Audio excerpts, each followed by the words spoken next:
नमस्कार. शासनच्या यूट्यूब चॅनलवर तुमचं खूप खूप स्वागत आहे. तर आताच्या घडीची सर्वात मोठी ब्रेकिंग न्यूज म्हणजे सेवानिवृत्त सरकारी कर्मचाऱ्यांना मोठा आर्थिक लाभ.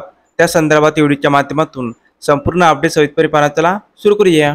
सेवानिवृत्त सरकारी कर्मचाऱ्यांना चांगली आर्थिक सुरक्षा मिळावी यासाठी सरकार वेळोवेळी पेन्शनधारकांसाठी नवनवीन अपडेट आणि बदल करत असते. 1986, 1996, 2006 आणि 2016 पूर्वी आणि नंतर निवृत्त झालेल्या सरकारी कर्मचारी आणि इतर पेन्शनधारकांसाठी अलीकडेच काही महत्त्वाची सुधारणा करण्यात आल्या आहे. पेन्शनची गणना, वाढ आणि इतर फायदे लक्षात घेऊन हे बदल करण्यात आले आहे. पेन्शनची गणना करण्याची नवीन पद्धत.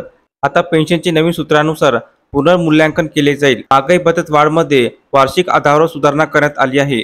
सुधारित वेतन श्रेणीचा लाभ 1986, 1996, 2006 आणि 2016 नंतर सेवानिवृत्त झालेल्या कर्मचाऱ्यांना नवीन वेतन श्रेणी लागू करण्यात आली आहे. कुटुंब निवृत्त वेतनात सुधारणा. कुटुंबाला मिळणाऱ्या पेन्शनमध्ये वाढ करण्यात आली आहे. जुन्या आणि नवीन पेन्शन योजनेत बदल. काही कर्मचाऱ्यांना नवीन पेन्शन योजनेचा पर्याय देण्यात आला आहे. पेन्शन वाढीवर नवीन नियमाचा परिणाम. सरकारच्या नुकत्याच घेतलेल्या निर्णयामुळे पेन्शनमध्ये वाढ होताना दिसत आहे. विशेषतः पेन्शनधारकांना महागाई भत्ता वाढीचा थेट लाभ मिळेल. उदाहरणार्थ 1986 पूर्वी निवृत्त झालेल्या कर्मचाऱ्यांच्या पेन्शनमध्ये 15% वाढ करण्यात आली आहे. 1996 नंतर निवृत्त झालेल्या कर्मचाऱ्यांच्या किमान पेन्शनमध्ये 20% वाढ झाली आहे.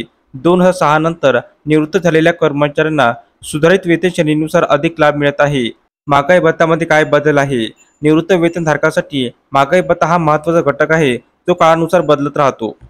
तर अशा प्रकारे सेवानिवृत्त कर्मचारी संदर्भात अतिशय महत्त्वपूर्ण अपडेट या एपिसोडच्या माध्यमातून आपण पाहिली आहे. तर हा व्हिडिओ आपल्याला आवडला असेल तर चॅनलला नक्की सबस्क्राईब करा, लाईक करा, कमेंट करा आणि असेच नवनवीन अपडेट मिळण्यासाठी शासनच्या यूट्यूब चॅनलला सबस्क्राईब करायला अजिबात विसरू नका. धन्यवाद.